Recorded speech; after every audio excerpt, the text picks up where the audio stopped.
But this evening, let's look at temperate.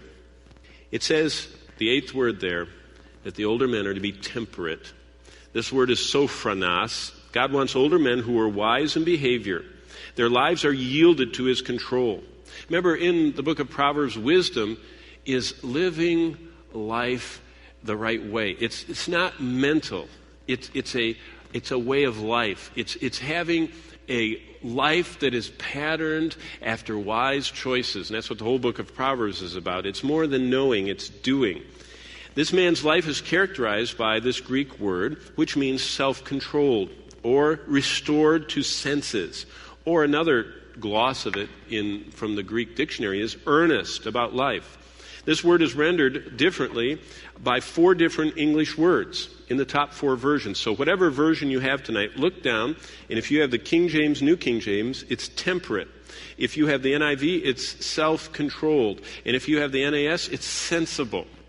Those are the same word.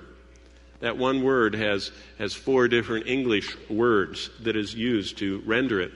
But when Paul gave Titus the curriculum for Christ's church, he says this: train men, number 1, that are temperate in an intemperate world.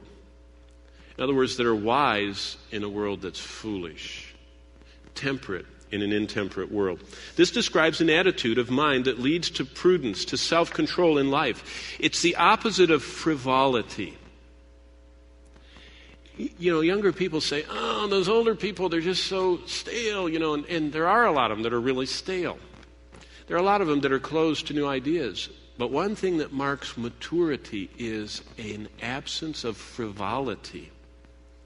They measure life. They see how rapidly the sand goes through the hourglass. You don't see that when you have the whole hourglass at the top full. But as it starts to get less and less, you see how fast it's going. And those older men are wise.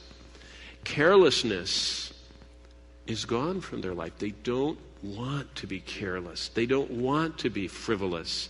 They are those who are sober, as Titus 1:8, 2:4, 2:6, and 2:12, and discreet in Titus 2:5. They're serious about life, and they purpose to do what's important in the Christian life. And especially, there are the older saints who can't afford to waste time because they realize their time is short.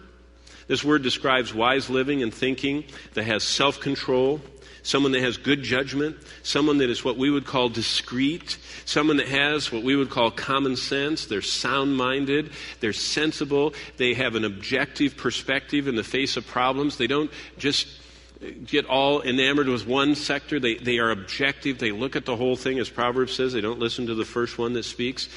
And such wisdom, such temperate nature, tempers pride, keeps them from authoritarianism, also keeps them from self-justification, because they realize that the wisdom that is from above, as James 3 says, is first pure, then peaceable, then gentle, easily entreated, all of those characteristics.